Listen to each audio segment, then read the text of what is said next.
And slowly open your eyes. You know, I want to clarify some things about the system. Because the thing is, most people do lots of spiritual things,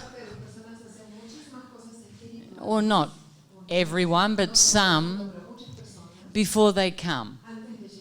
So they have lots of ideas of how it is to be a victim, and how it is to be this, and how it is to be that.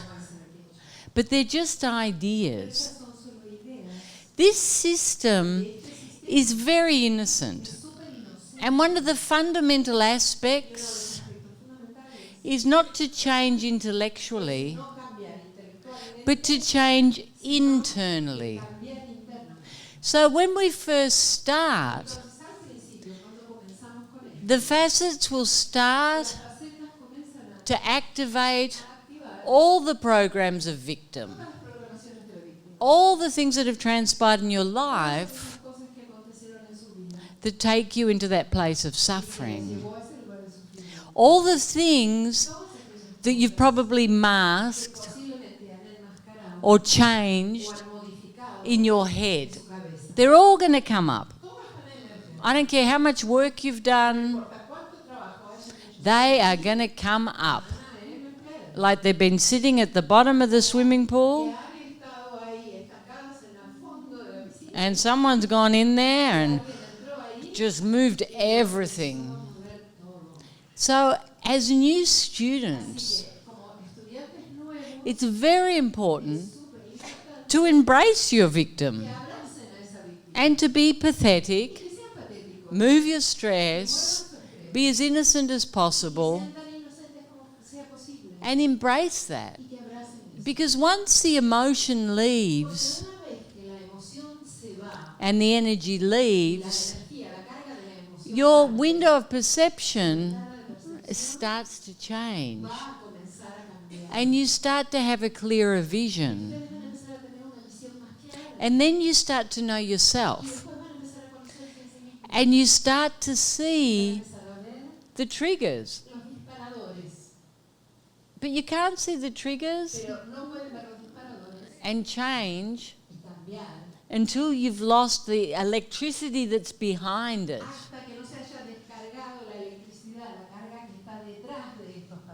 Okay? Our head thinks something, sees something, and reacts. And someone next to you might hear or see something completely different. But because of what's transpired in your life, your reaction is controlled by the external. This is called ignorance. And all humans are ignorant. You know, we live in our heads. Now, as the victim starts to move, we start to catch the tricks. And we start to change from a deeper experience. But when you're just reacting and responding from a program, you can't change in the moment. And this is another thing. You know, you read books and listen to gurus, and they're talking about this space of no mind. No mind is such a high level of consciousness. So high. It is impossible for humans with stress to experience it. Impossible. It takes such a force and such a control. And this is not about control. It's about surrender. So the thoughts will come and go, and the facets will take you into consciousness, and they'll start to make this grow. And you will have experience of silence. And you'll have experience of lots of noise. But it's a very long process to get to a point of no mind. Normally it's an enlightened process. Before enlightenment, unless you've got extremely rigid control, can you manage to stay in no mind? No. We are working with the thoughts. And we're cultivating this experience so that we witness the mind. So I am the sky and there's the clouds.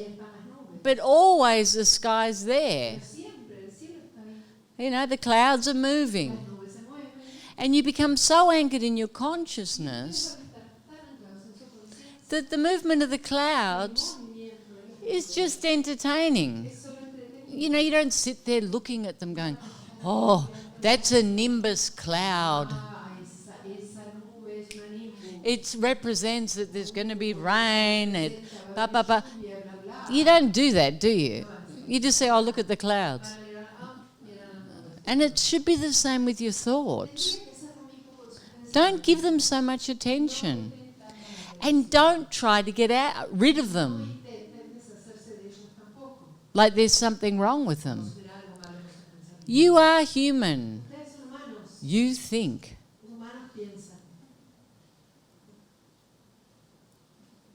Some not much, but...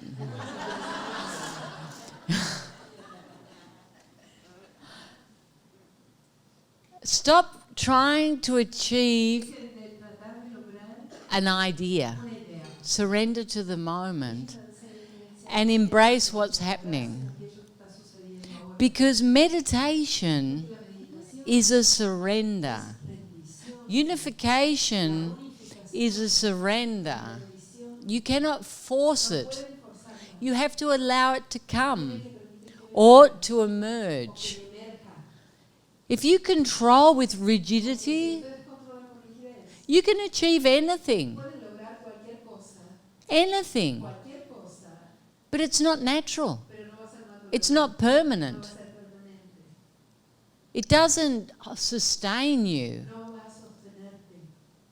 You know, you can sit and stare at a wall in cross-leg position, and at some moment you might have an experience of no mind. Well, great. Are you going to stay there forever? Looking at the wall? No. We work in the world. We move in the world. We anchor in silence. We live in joy. We enjoy the outside. We are consciousness in action.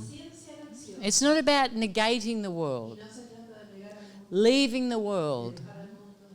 It's about experiencing that joy, that peace, that silence within the world.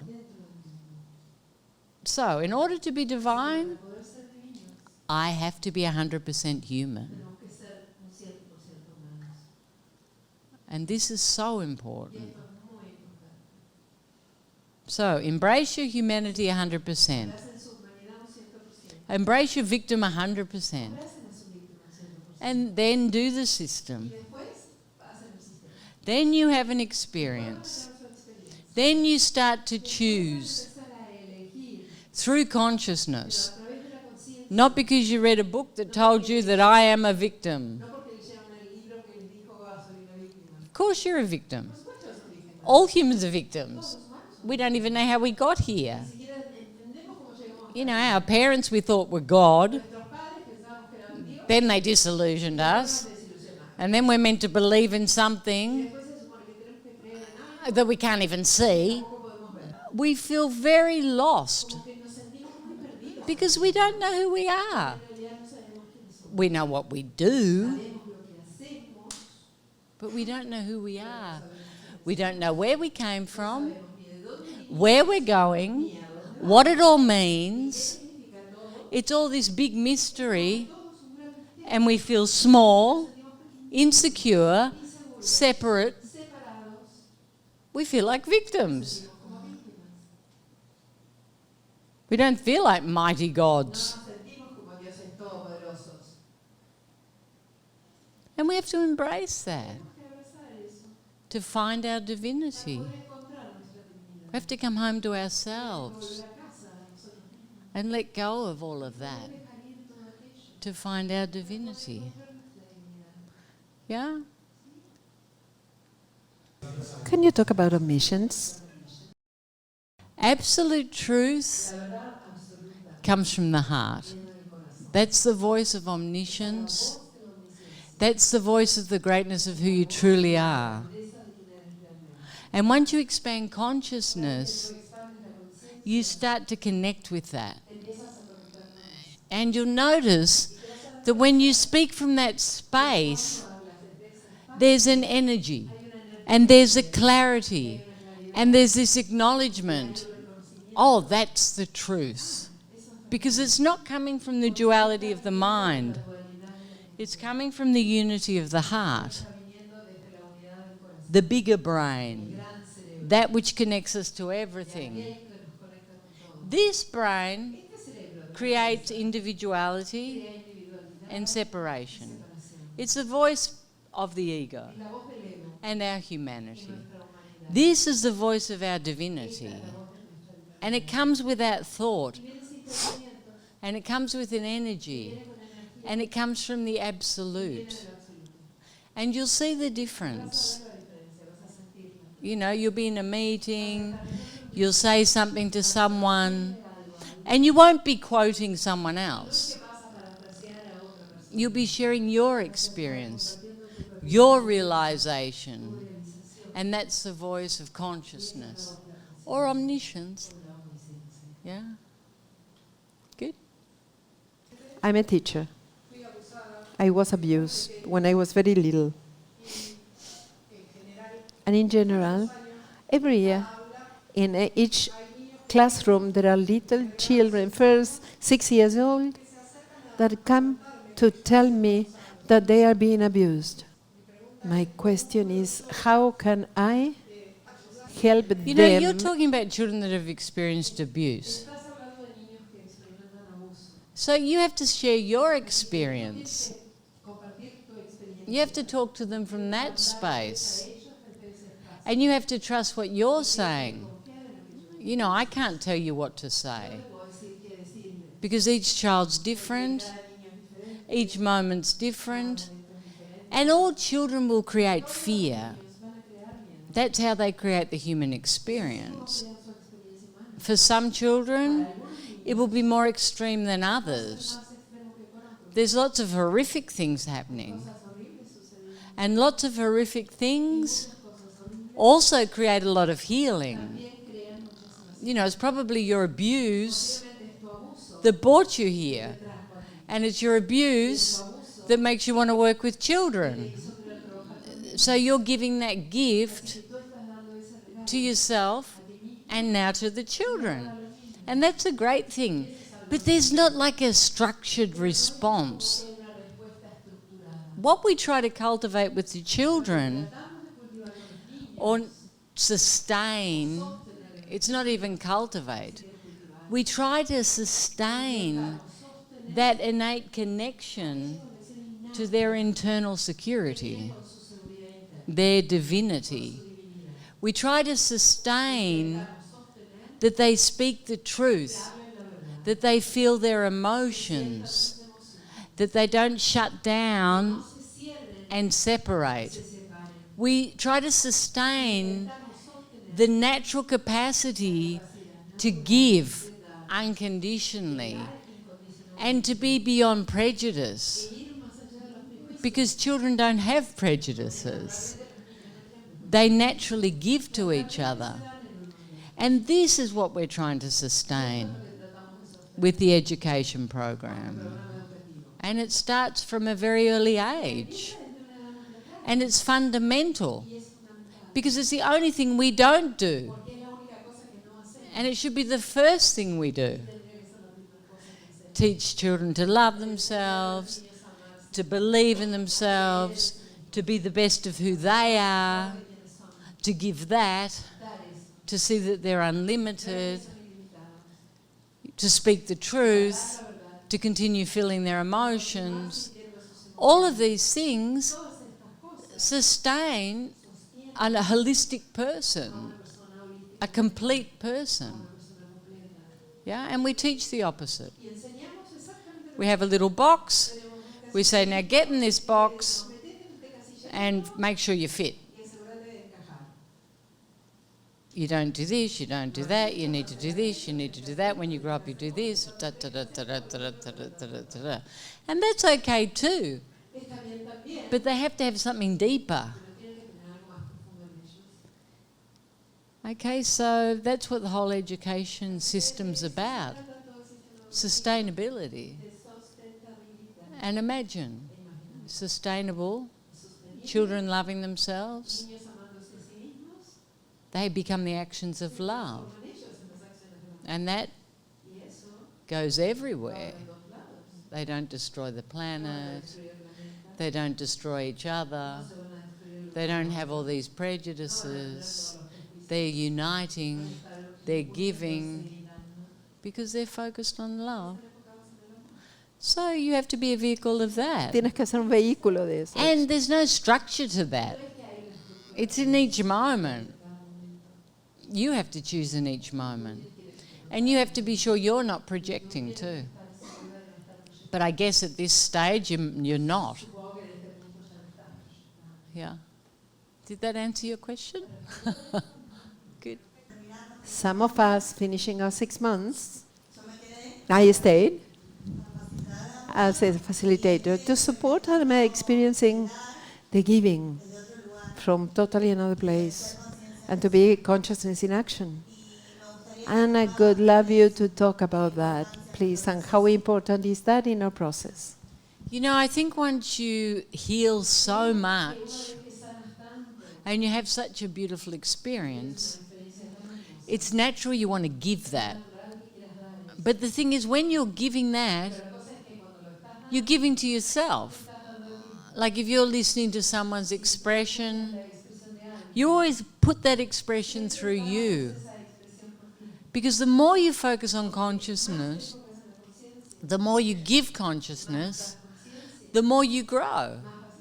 And it's so important. Because fear is such a strong magnet. Because the whole of humanity is focused on fear. You just have to turn on the television. It's all fear-based. So if you're focused on consciousness and you're giving consciousness, it holds you in that space of consciousness. Because what you consume is vital. What you listen to, what you watch, what you give, it keeps you focused. Because it's very easy to fall into the drama. Everything's drama. And you have to be a light. So how do I become a light? I have to keep it switched on. And through giving, you're doing that. But you're giving after a process. You know, and that's you have an internal source. And that's a great thing. And it's the quickest way to grow. That's why our facilitators are growing so fast. It's just amazing, the facilitators. There's hundreds of them. And they're giving all the time. And it's such a wonderful thing. And the teachers are sustaining the facilitators. And it's just like this beautiful extension of consciousness. My question is, I always felt resistance to live in Rome. To live in Rome, in Italia. Since I was 18, I wanted to move. And I did, I moved. And now I came back to Rome and I'm there since a couple of years. And I still feel resistance. I still am not satisfied to be there. And you know, now that I came, I thought, oh, maybe I could stay longer here in Mexico. Who knows, try how it is, Mexico City. But there's always this place where I don't know if I'm doing it from a place of resentment and resistance and escaping from Italy, from Rome? Or is it from a place of like, you know, joy and maturity? ¿Se entiende? I understand. I understand. Capisci? You know, the thing is, you shouldn't have resistance to anywhere. Everything should be the same. It doesn't matter where you are. You should feel the same. So you have to cultivate that. So if you have such a strong resistance, it's because there's judgment or resentment. And you need to find that and move it. And then it's a choice. And that's what you have to see. I choose to be somewhere else, not because I'm avoiding that. Wherever I go, I feel the same. And everything feels fresh. Like I don't have a judgment. I go to Chile, oh, I love Chile. I go to Uruguay, oh, I love Uruguay. Oh, I come to Mexico, oh, I love Mexico. Like wherever I go in the world, oh, I don't even have lines in the map. It's just all great. You know, Paraguay, Argentina, I don't care. I love it all. Australia, Paris. Oh, there's a judgment. No, I love everywhere. Really. Because they're just lines in the map. It's you that's important. And Rome's great. It's full of Italians. What can be wrong with that?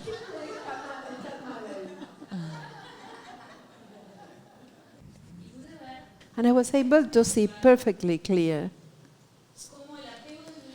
how the attachment of my daughter was the reflection of my own attachment. And I could like a lot for you to tell me how to let go of her without she feeling that I'm abandoning her. How old is she? Oh, she's going to let go of you, don't worry.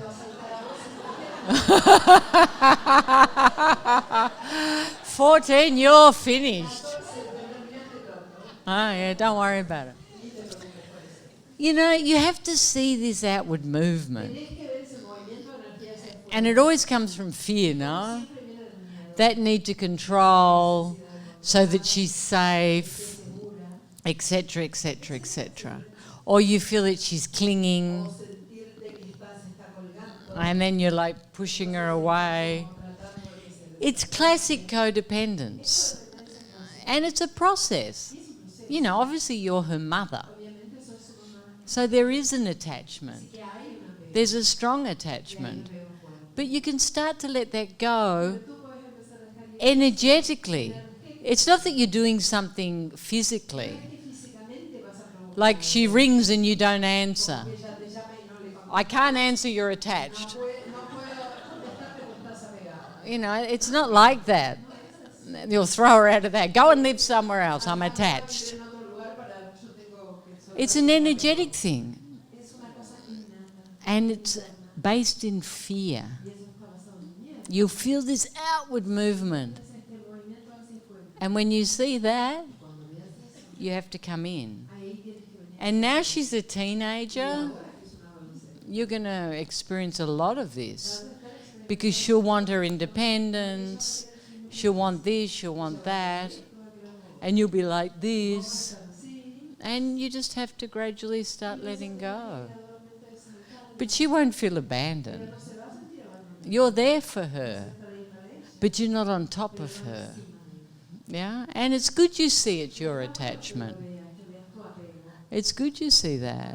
Because the person that negates the attachment is the most attached. And they're always negating it. Oh, you're so sticky. Oh, you're so attached. Oh, where did you go? Huh? It'll be okay, don't worry. It's a natural process. Can you talk about the fear of death, or what I interpret the fear of life?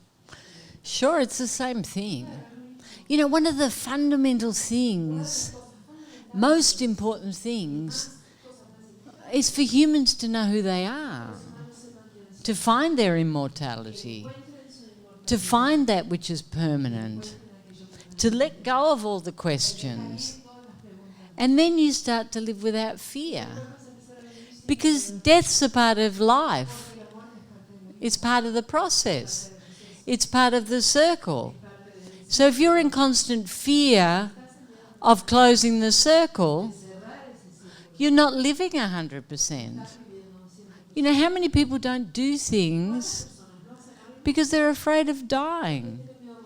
And it's the fundamental fear at the base of everything. And we have to come to peace with it because it's part of life. So how do you do that? You have to know who you are. How do you find that? Through the expansion of consciousness. And it has to be your experience because those answers are inside of you. They're inside of you. It's not because someone tells you. When you die, da da da da da da da. It's a belief system. It's not a certainty. You have to have that inside. Because people that are afraid of death are afraid of life. It's simple. It's simple. It's a process that will change everything.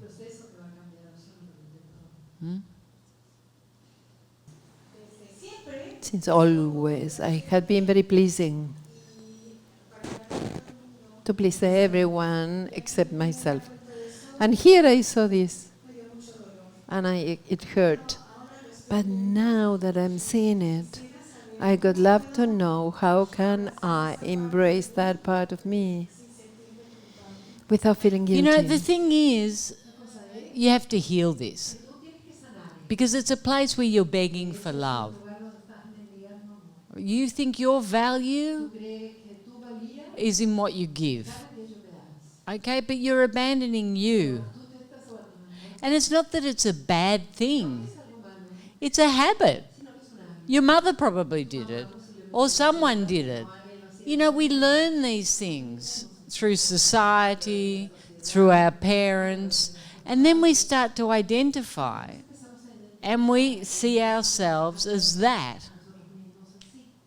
But then we start to see the victim. Because people that give, feel like victims.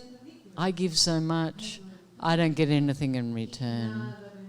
I love you so much, why don't you love me like that? Like there's always that duality. So you have to heal that, and then you'll find a place where you're giving to you. And in each moment, you'll choose whether to give or not.